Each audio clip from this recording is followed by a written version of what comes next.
Сәлеметсіздер ме, құрметті ұстаздар мен оқушылар. Мен Сәрсенбай Сұлу, балалар мен жасөспірімдер орталығының тәрбиеленушісі. Және де бүгінгі менің ғылыми жобамның тақырыбы менің отбасым, сабақтастық, құндылықтар және олардың мәні. Бұл тақырыпты таңдауыма басты себеп отбасының адам өміріндегі маңызы және ұлттық құндылықтардың қазіргі замандағы рөлін анықтау. Жобамыздың мақсаты отбасылық сабақтастық пен құндылықтардың маңызын анықтау және олардың қоғамдағы рөлін көрсету.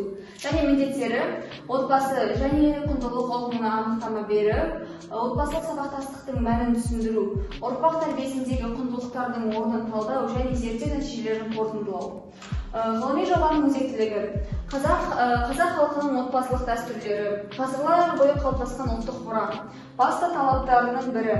Ғылыми жобаның зерттеу нысаны қазақ халқының отбасы дәстүрлері, отбасы құрылымы, отбасы мүшелері арасындағы қарым-қатынас, салт дәстүрлер мен моральды құндылықтар. Отбасы әр адамның өміріндегі ең алғашқы әрі ең маңызды орта.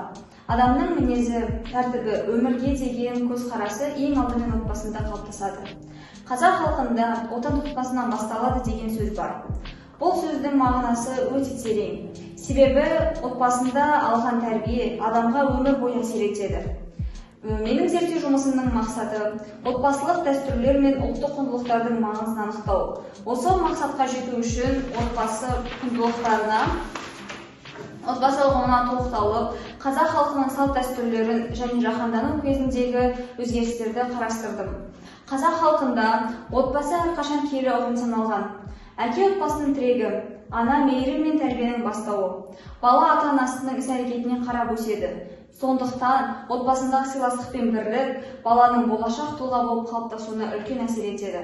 Ақын Қасым Аманжолов отбасын шағын мемлекетке теңеген. Бұл отбасының қоғамдағы орнын сипаттайды. Ұлттық құндылық, рухани мұра. Ұлттық құндылықтар ата-бабамыздан қалған рухани мұра. Оған салт дәстүр, әдет-ғұрып, мақал-мәтелдер, ұлттық тәрбие жатады. Қазақ халқы бала тәрбиесіне ерекше мән берген халық.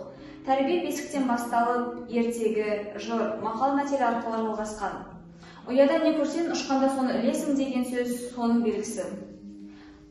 Қазақ отбасында балаға байланысты көптеген дәстүрлер бар. Олар ат қою, шілдехана, бесікке салу, қырқынан шығару, тұсаукесер және тағы да басқа.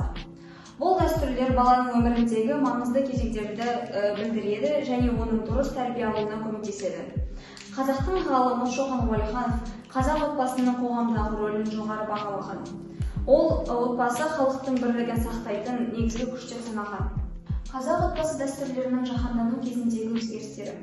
Қазіргі таңда жаһандану дәуірінде ұлттық дәстүрлерге қауіп төніп отыр.